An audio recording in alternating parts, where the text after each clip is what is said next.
Assalamualaikum warahmatullahi wabarakatuh.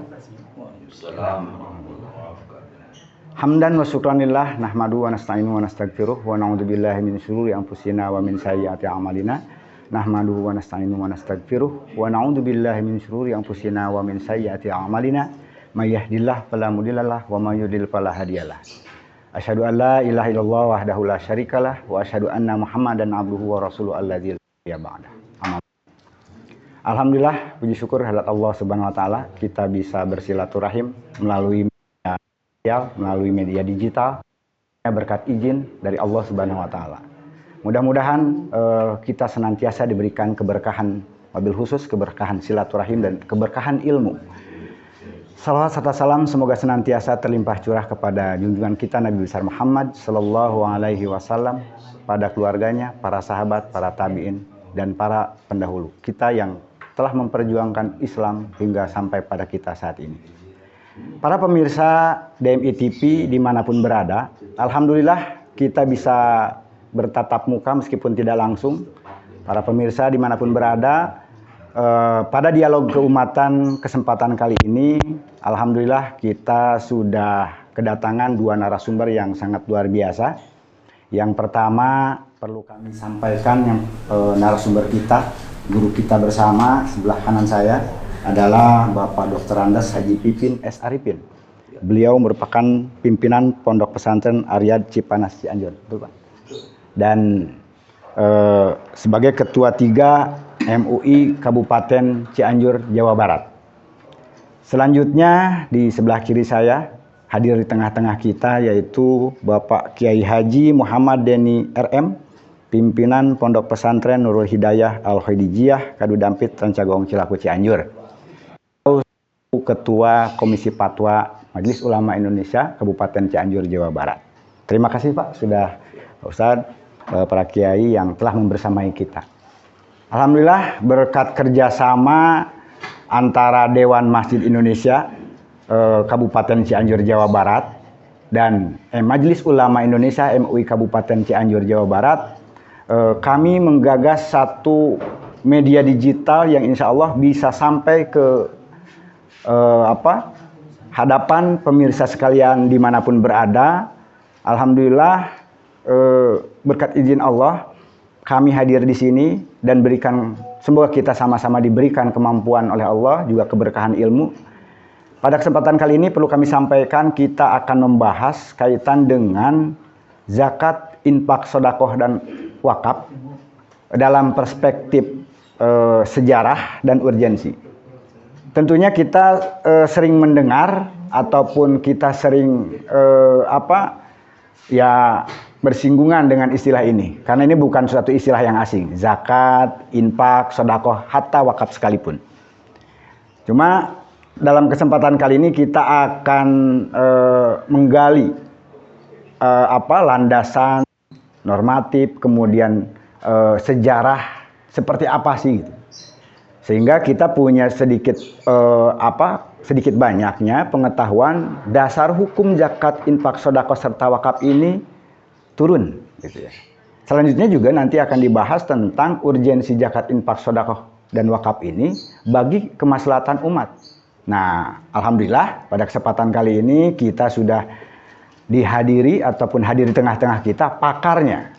Nah, sebelah kita ada Komisi Fatwa MUI Majelis Ulama Indonesia Kabupaten Cianjur, juga insya Allah kapabel di bidangnya. Oleh karenanya mungkin langsung saja tidak berlama-lama, kesempatan pertama saya akan memberikan kepada narasumber Bapak Kiai Muhammad Deni selaku Ketua Komisi Fatwa Majelis Ulama, mungkin bisa menjelaskan, menggambarkan, berikan pencerahan kepada kami semua kaitan dengan landasan zakat, infak, sedekah dalam perspektif fikih ataupun seperti apa. Silakan Pak. Terima kasih. Assalamualaikum warahmatullahi wabarakatuh. Waalaikumsalam warahmatullahi wabarakatuh. Bismillah, alhamdulillah, wassalatu wassalamu rasulillah sayyidina Muhammad wa alihi wa sallam tabi'ahum amma ba'd. Terima kasih kepada host yang telah memberikan kesempatan waktu bahwa kami pada kesempatan ini sebagaimana tugas kami untuk sedikit tentang bukan keseluruhannya karena keterbatasan waktu tentang zakat. Zakat itu merupakan bagian terpenting dalam Islam, sehingga zakat itu termasuk rukun Islam.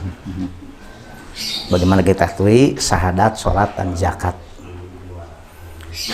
Sebagaimana pada tartibnya dalam rukun Islam, syahadat, sholat, zakat. Jadi kewajiban zakat itu tidak langsung begitu masuk Islam atau Islam datang dibawa oleh Nabi Muhammad ketika itu kemudian wajib zakat, enggak. Pertamanya adalah periode Makkiyah itu adalah syahadat. Adapun pelaksanaan sholat dan zakat itu memang kalau sholat itu masih periode Makkiyah, cuman hampir terakhir Rasulullah berada di Makkah. Yakni sewaktu Rasulullah setelah di Isra dan Mi'rajkan kurang lebih 1 tahun sebelum hijrah ke Madinah baru diwajibkan sholat. Zakat itu belum ada. Nah, setelah ke Madinah 2 tahun di Madinah baru diwajibkan zakat. Jadi periode Madinah pun awal pertama atau tahun pertama hijrah belum ada wajib zakat. Karena memang Islam itu adalah satu-satunya agama yang sangat memperhatikan mukhalafnya, tujuannya. Karena periode Makkiyah apalagi belum saatnya untuk dipinta berupa infak atau sodakoh atau zakat. Kemudian periode Madinah pun pada tahun pertama itu belum.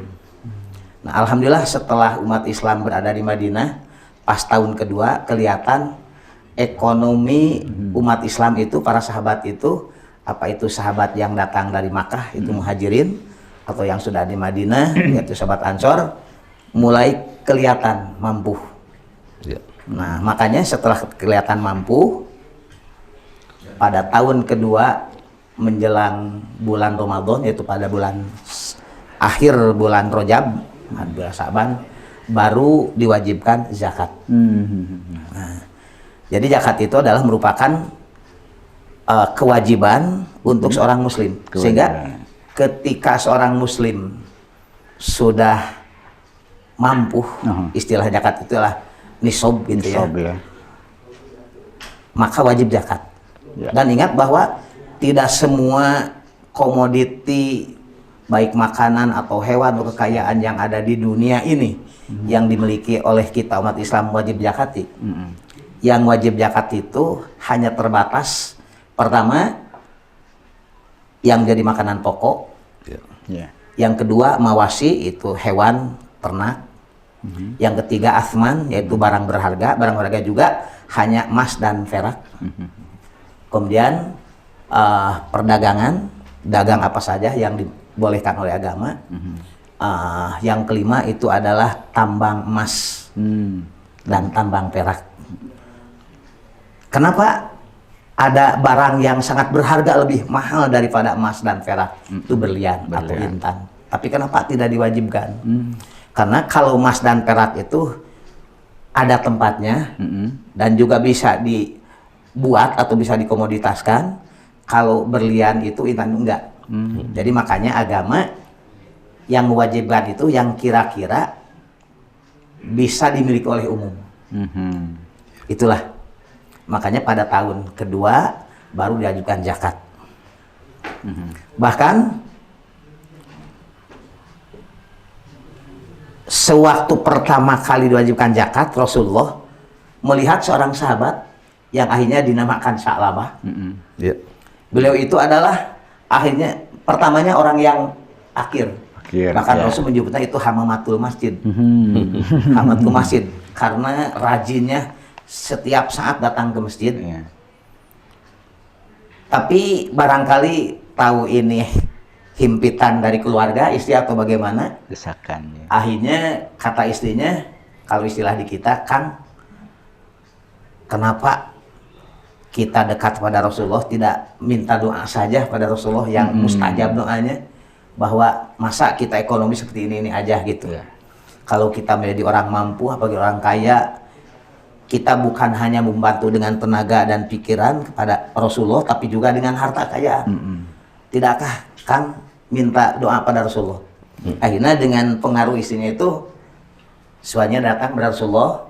Datang pertama, kata Rasulullah, qalilun ma'asyukri khairum minal kasir ma'al kufar au kama qala. Sedikit tapi bisa hidup bersyukur pada Allah, dalam arti menghamba beribadah itu akan lebih baik daripada banyak tapi lupa pada Allah.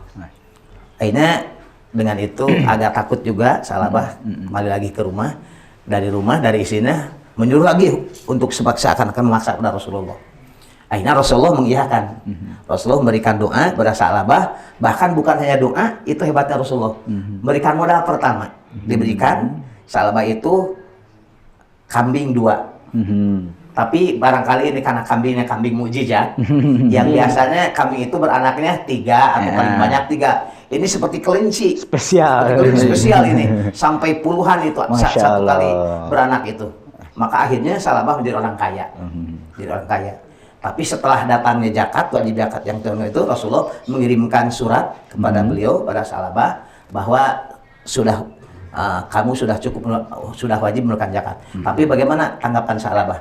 Kata Salabah, karena beliau itu sudah jarang sekali bertemu dengan Rasulullah, kan sudah jauh dari Madinah, jarang juga ke masjid, bahkan pertamanya meninggalkan berjamaah, kemudian meninggalkan Jum'ah, akhirnya nggak ketemu dengan Rasulullah. Pas datang wajibnya zakat, dibawa oleh Sayyidina Ali dan Sayyidina Abbas, kalau nggak kalah, kata Salabah itu, kok kenapa ini? Selama saya bertemu lama dengan Rasulullah di Madinah, belum pernah ada perbicaraan seperti ini. Berarti ini bukan kewajiban agama. Makanya untung suratnya tidak dirobek-robek, yang dibawa lagi oleh utusan Rasulullah ke Madinah.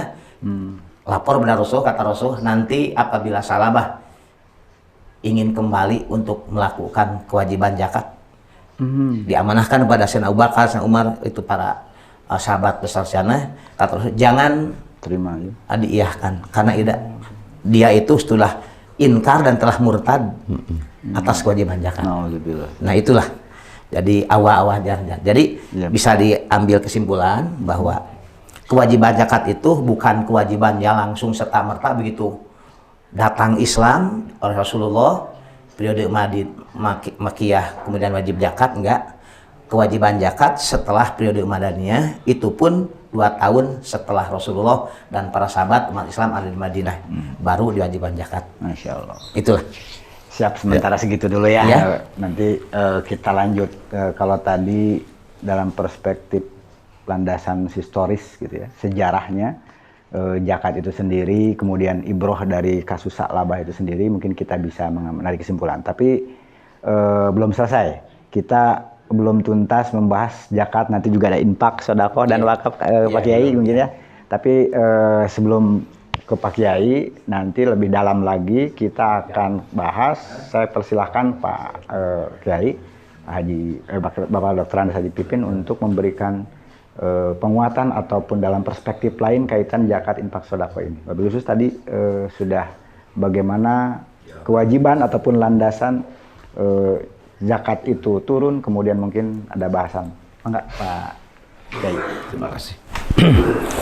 Assalamualaikum warahmatullahi wabarakatuh. Waalaikumsalam warahmatullahi wabarakatuh. Bismillah, alhamdulillah, wassalatu wassalamu ala rasulillah Muhammad ibn Abdillah wa ala alihi wa sahbihi wa mawalah ma ba'du.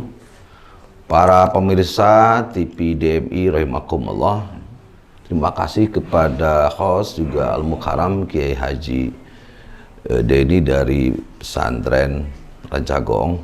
Saya diberikan kesempatan untuk memaparkan tentang zakat dalam perspektif sosial kemasyarakatan. Para pemirsa TV DMI yang berbahagia,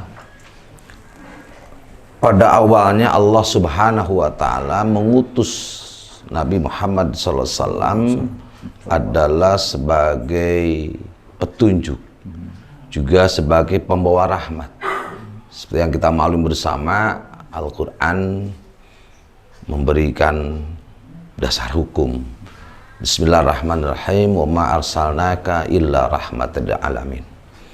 Tidak semata-mata kami mengutus engkau Muhammad illa rahmatan lil alamin, kecuali untuk menebarkan rahmat kasih sayang di antara sesama. Kembali kepada persoalan yang kita bahas tentang zakat, infak, sedekah dan wakaf. Menurut penelitian para mufasir bahwa 3/4 ayat suci Al-Quran itu isinya tentang sosial kemasyarakatan. Dan 1/4-nya itu tentang ibadah makhluk. Ini bukti bahwa Allah Subhanahu wa Ta'ala memberikan ruang yang teramat sangat banyak dan luas, bahwa interaksi antara umat manusia dengan manusia, umat manusia dengan alam semesta itu diatur dalam Al-Quran. Pun demikian masalah zakat. Sehingga ada riwayat yang menyampaikan bahwa la sholata liman la zakatallah.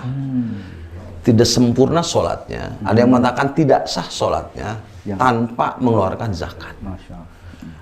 Jadi zakat ini, ibadah dalam Islam ini ada ibadah mahdoh, ghair mahdoh, atau ibadah yang vertikal, ada yang horizontal. Zakat ini rangkap ibadah vertikal dan horizontal. Hablu minallah, hablu minannas. Hablu minallah, zakat ini diperintahkan oleh Allah. Jadi dorurinya ini dalam dinul Islam, samina wa ta'na, bentuk ketaatan. Ketika Allah memerintahkan zakat, nggak usah tawar menawar, itu perintah Allah bagi Allah. Ada nilai manfaat, yaitu hablu minannas, aspek horizontal. Ada nilai manfaat bagi umat manusia yang lain. Gitu. Betapa hebat dahsyat agama Islam ini. Islam ini bukan agama yang egois. Islam itu agama yang sosial, memperhatikan lingkungan, memperhatikan sesama umat manusia. Gitu. Jadi kembali lagi bahwa kewajiban zakat, infak, sedekah, termasuk wakaf tadi, sesuai dengan tema, ini adalah perintah Allah untuk kemaslahatan umat manusia. Sebab makhluk manusia yang diciptakan Allah Subhanahu wa Ta'ala beragam. Yang Allah takdirkan kaya, kemudian yang miskin, yang fakir, yang musafir, itu semua tersantuni. Sehingga dalam Quran itu ada ayat yang mengatakan aqimus sholata wa atuz zakata. Aqimus sholata, dirikanlah sholat, wa atuz zakata, tunaikanlah zakat. Jadi ayat ini bergandengan, kalau ada perintah sholat, ada perintah zakat. Iya, betul. Itu seperti halnya kalau ada perintah ibadah kepada Allah, ada perintah juga berbakti kepada orang tua, gitu kan? Wa qadha rabbuka alla ta'budu illa iyyahu wa bil walidaini ihsana. Jadi perintah ibadah kepada Allah dan juga perintah berbakti kepada kedua orang tua, sehingga ada kesepadanan kewajiban di situ. Ya, kalau ayat zakat, maka tadi di hadis dikuatkan la sholata liman la zakatalahu, tidak sah atau tidak sempurna zakatnya, puas sholatnya tanpa ada mengeluarkan zakat. Di betapa pentingnya wajib zakat ini kepada umat manusia.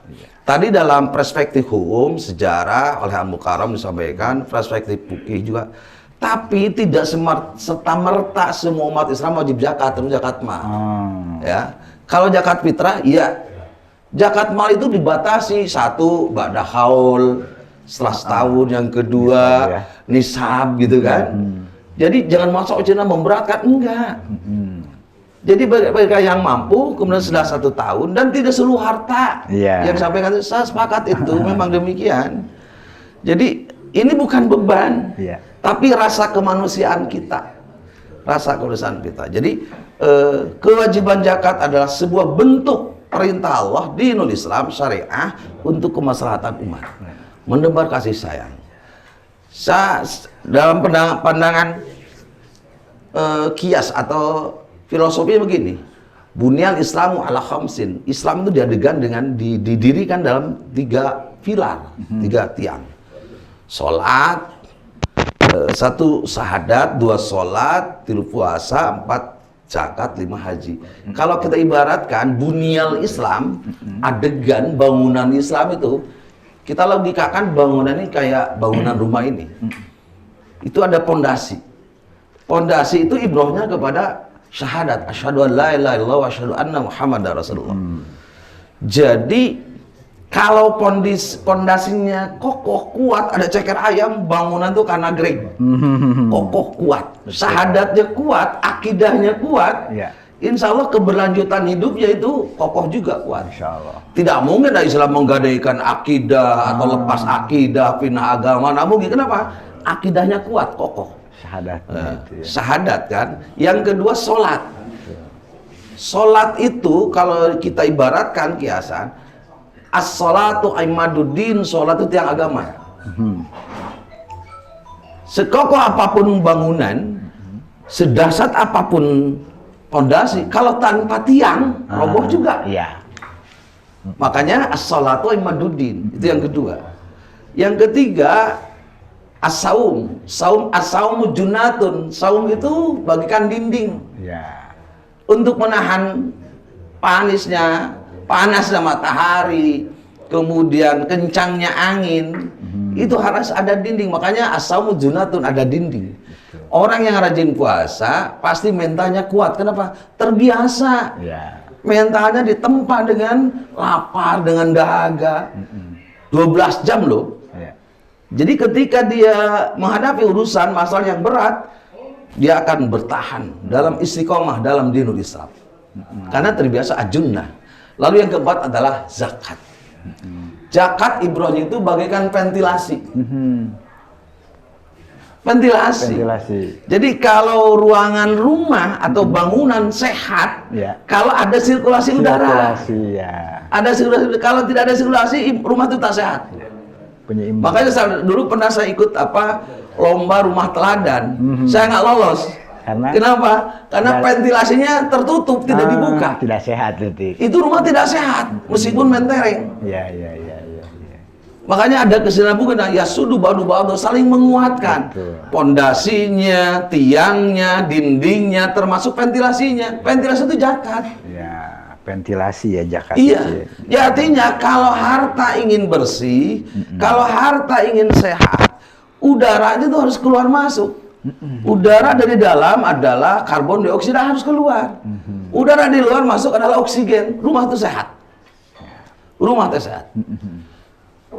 Kemudian yang kelima adalah haji. Haji itu dalam sebuah bunia atau bangunan itu bagaikan aksesoris.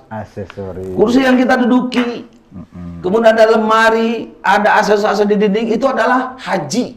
Aksesoris.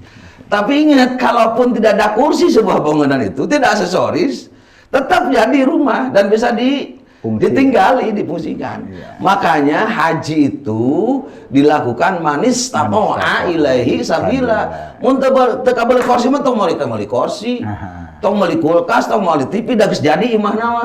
Teu bagadi tong maksakeun ngagadekeun ngajual sawah, komo ngajual pamajikan ya ngamekah entong. Masalan gitu kan.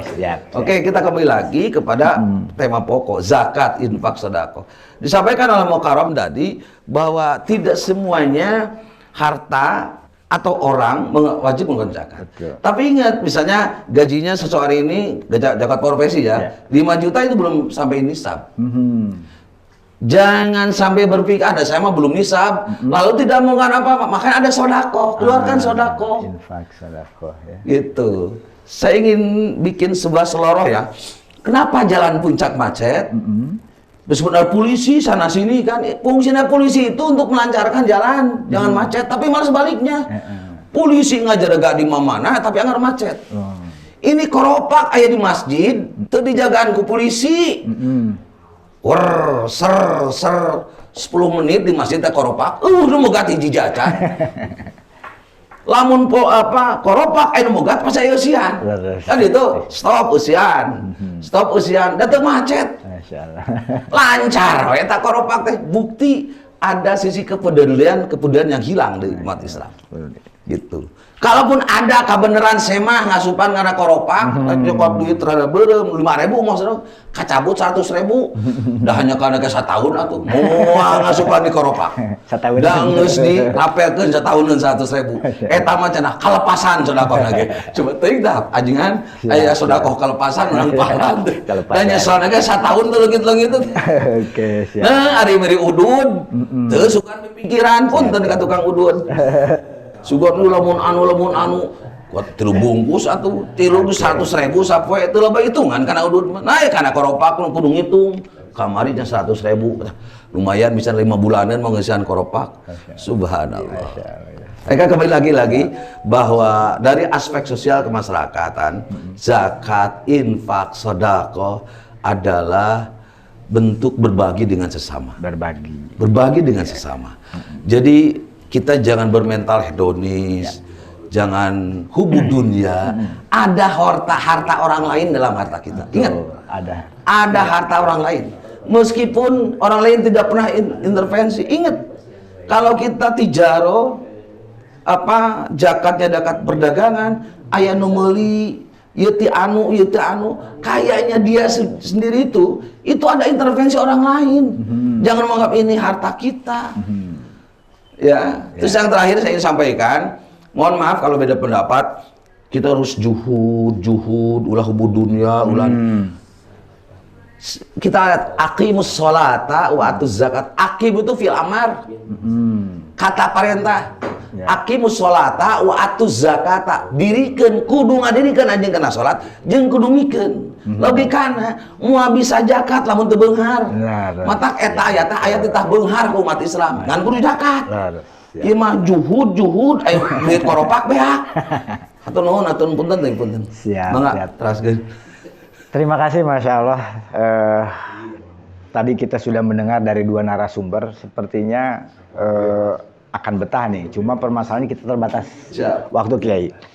Tadi kita temanya zakat, infak, sedekah dan wakaf. Tapi kalau meskipun belum kita kupas ya infak, sedekah tadi ya sambil ngopi Pak Kiai.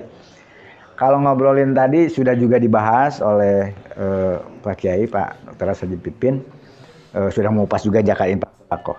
Sepertinya memang kita tidak di sini tidak akan menguliti landasan atau zakat, infak, sedekah secara ini. Tapi saya menarik tadi Pak Kiai, bagaimana dampaknya bahwa tadi latar belakang dari kasus atau kisah ya Sa'labah itu sendiri yang asalnya tadi gitu ya, diberikan satu doa, bahkan Rasulullah SAW meminta pada Allah untuk diberikan kelapangan harta. Dan terbukti. Berarti kan bukan tidak mampu, kalaupun memang Allah menghendaki dan Rasul memberikan satu, ini menggaransi semua umat ini kaya semua, bukan, nggak bisa kan gitu ya. Tapi kalau kaya semua nanti siapa yang akan jadi kan ada keseimbangan tadi korelasinya. Kemudian tadi juga dibahas bahwa ada peran sirkulasi. Nah ini kalau konteksnya ini mungkin kenapa kita tidak kaji fikihnya, wah kalau ini nggak cukup ya, kita 30 menit bahkan 3 jam juga nggak cukup mengkaji fikih. Jangan ini mungkin kajian fikih satu bab saja mungkin berapa jam ya. Tapi lebih saya tertarik begini. Tadi ada syariat zakat itu sendiri turun, ada periodisasi ya. Ketika hukum Islam itu turun, periode Mekah itu adalah lebih kepada akidah dan tauhidullah. Kemudian bagaimana untuk pengembangan pembangunan berarti ada di periode Madinah. Bagaimana sistem Islam itu sudah terbangun. Berarti zakat, infak, sedekah itu adalah produk hukum regulasi negara Islam atau kita katakan sistem Islam. Berarti bahasanya sistem. Gitu ya. Berarti kalau di periode Makkah sudah tersistem. Nah, makanya satu kelembagaan itu harus ada. Makanya tata kelolanya pun harus jelas, sehingga bagaimana zakat, infak, sedekah ini tujuannya tadi bisa mensejahterakan, menjadi satu faktor kepedulian umat untuk sesama, karena ada dimensi hablum minallah dan hablum minanas tadi. Luar biasa. Mungkin bisa memberikan tambahan dan penguatan kita kaitan dengan itu, Pak Kiai. Ya, terima kasih. Untuk dilanjut, kalau zakat itu artinya agak kaku. Artinya karena orang yang penerima zakat itu hanya orang-orang mustahik. Betul. Selain daripada mustahik nggak boleh gitu. Kalau infak dan sodakoh yang sifatnya sunat, karena infak, hadiah, sodakoh itu semuanya artinya mengeluarkan. Cuman kalau zakat itu termasuk sodakoh yang wajib. Itu masrobnya, pentasrufannya itu hanya orang-orang yang hak karena mustahik. Kalau infak dan sodakoh secara umum itu siapapun yang memerlukan. Bahkan satu saat walaupun orang yang mampu tidak berdosa apabila diberi sodakoh, diberi infak. Cuman barangkali kurang pas. Kurang pas. Ya, sehingga ada tarif berbeda antara hadiah dan sodakoh. Kalau sodakoh itu artinya sesuatu yang diberikan dari atas ke yang bawah. Artinya yang menerima sodakoh itu harus orang-orang benar-benar yang membutuhkan. Kalau hadiah bisa sebaliknya. Kalau hadiah bisa sebaliknya. Dari seorang bupati ke anak TK. Itu kan dari atas ke bawah. Itu boleh, itu namanya hadiah. Karena bukan semata-mata sangat membutuhkan, tapi hanya penghargaan. Adapun mengenai tentang infak, kalau infak itu tadi bisa umum. Kalau sedekah wajib atau zakat atau nadar atau kafarat itu merupakan infak yang wajib dan merupakan zakat seperti zakat itu. Jadi kalau zakat itu orang-orang tertentu mustahik, sehingga kalau diberikan ke dari mustahik, jadi itu menyalahi aturan. Kalau sedekah dan infak dalam sedekah dalam arti bukan sedekah yang wajib, itu sifatnya pada umum, pada siapapun yang membutuhkan. Cuman ada perbedaan. Seperti ada sekarang, sebentar lagi, hanya beberapa hari lagi kita akan kurban, ya, hewan kurban. Itu hewan kurban itu boleh kepada siapa saja, pada orang kaya, miskin. Cuman ada perbedaan. Kalau untuk orang kaya, dalam kaya itu artinya bukan orang yang sangat kaya itu banyak, bukan. Orang yang sering makan daging lah gitu. Jadi itu pemberian daging kurban itu hanya sebatas hanya untuk makanan seharian gitu. Kalau untuk fakir miskin itu bisa tamlik, hanya boleh dari hewan kurban itu, daging hewan itu bisa dimiliki, dalam arti bisa dijual lagi, bisa dijadikan apa gitu. Itulah perbedaan sedikit tentang itu. Oke, terima kasih. Nampak jelas bahwa syariat apapun itu tadi disampaikan, zakat, infak, sedekah, harta wakaf. Tadi dimensi sosial yang memang perlu kita pahami bahwa terdapat hukum Islam secara keseluruhan, secara kafah punya kepedulian sosial. Jadi dimensi sosial ini yang memang kurang mungkin di kita ya. Sehingga sebenarnya ketika pengelolaan tadi bahasanya zakat, infak, sedekah, wakaf dengan kalau dikelola secara maksimal, kesadaran yang tadi keropak tadi kan hanya lewat gitu ya, luar biasa, insya Allah sejahtera Islam.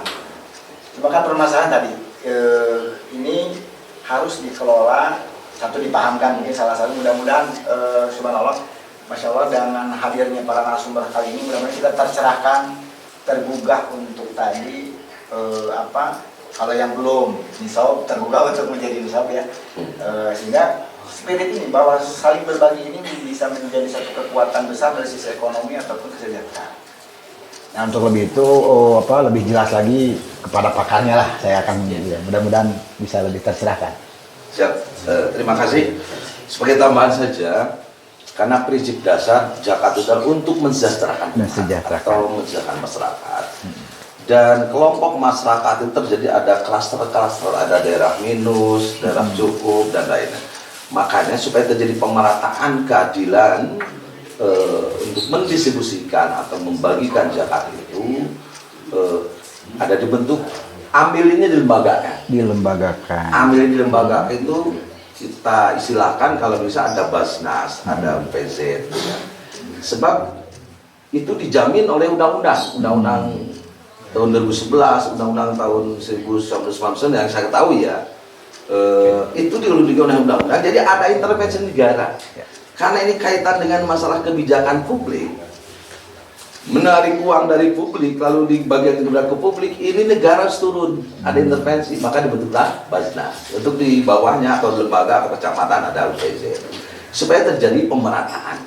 Jangan sampai ada istilah, mohon maaf dulu zaman baru, tina jakat jadi jaket, tina amilin jadi ambilin. Sekarang ini tertib lah, misalnya. Makanya supaya terjadi pemerataan, nyaman, aman, kita menitipkan harta zakat dibalah ke Basnas, ke UPZ, itu saja. Ya sambari ini apa sosialisasi aja. Ya, berkali bukan tidak diberikan ke Mas tidak sah saja, sah saja. Ya, cuman supaya lebih tertib aja. Upaya pendistribusiannya untuk wilayah selatan, daerah terdampak gempa. Betul. Karena Jakarta itu pemberdayaan tidak hanya zakat konsumtif, betul. Ada zakat produktif. Bisa jualan bakso, asalnya mustahik, setelah 5 tahun jadi muzaki, kan lebih baik itu. Yeah. Ya. Siap. Kemudian asal jualnya warung kecil, makanan nambah setelah 7 tahun malah jadi muzaki. Itu harapannya. Jadi mustahik naik derajatnya di muzaki. Udah seumur hidup mustahik terus. Malah yang mujaki turun, yang mujaki jadi mustahik. Itu saja ya. Jadi lembaga tertib supaya terjadi keamanan dan kenyamanan. Demikian, terima kasih. Mohon maaf apabila ada kekurangan, dan terima kasih kepada host. Mudah-mudahan di lain kesempatan kita jumpa kembali. Assalamualaikum warahmatullahi wabarakatuh. Waalaikumsalam warahmatullahi wabarakatuh. Para pemirsa DMI TV dimanapun berada, alhamdulillah masih betah rasanya mendapatkan satu pencerahan ilmu. Cuman waktu dua yang memang tidak memungkinkan, tapi mudah-mudahan dalam program media keumatan ini kita bisa bersilaturahmi kembali. Insya Allah mohon doa dan dukungannya kepada pemirsa sekalian, buat kami DMI TV, Dewan Masjid Indonesia Kabupaten Cianjur Jawa Barat dan MUI Kabupaten Jawa Barat, MUI Kabupaten Cianjur Jawa Barat. Mudah-mudahan senantiasa istiqomah dan diberikan kemampuan oleh Allah Subhanahu wa taala. Juga kita semua diberikan keberkahan ilmu ya. Keberkahan ilmu apapun itu, karena ilmu mungkin banyak yang berkah kadang gitu ya. Allahumma faqihna fid din wa alamna at-ta'wil, wa alimna at-ta'wil. Mohon izin kesepuhan Pak Lajengan menyimpulkan bahwa satu, mudah-mudahan dengan apa tadi, meskipun jujur saya belum merasa terpuaskan Pak Kiai. Mudah-mudahan menjadi penasaran ini kita lebih mengkaji lagi, tapi setidaknya ada substansi yang paling penting. Bagaimana kita bahasanya jangan nunggu kita mampu ataupun mengandalkan orang lain. Karena tadi saya yang agak menggelitik kenapa ada wajib zakat dan sholat itu. Karena memang kita dituntut zakat itu berarti kita harus sejahtera kitanya dulu. Mudah-mudahan jadi motivasi buat kita untuk semua menjadi sejahtera dan nisab zakat. Jadi motivasi. Ini adalah mental kemandirian yang harus muncul dalam diri kita. Kemudian setelah kita memberikan kelapangan harta, ingat keluarkan hak ya saudara-saudara kita orang lain, karena itu adalah filter ya. Tadi ventilasi bahasanya. Supaya sirkulasinya sehat, harta itu mengendap dalam diri kita juga sehat. Mudah-mudahan menambah keberkahan. Terima kasih atas perhatiannya. Saya Zainal Abidin dari Komisi Infokom MUI Kabupaten Cianjur beserta para narasumber mengucapkan terima kasih sekali lagi atas perhatiannya. Jazakumullah khairan katsiran. Sama-sama kita tutup dengan doa kafaratul majlis. Subhanakallahumma wa bihamdika. Alhamdulillahirabbil alamin. Assalamualaikum warahmatullahi wabarakatuh.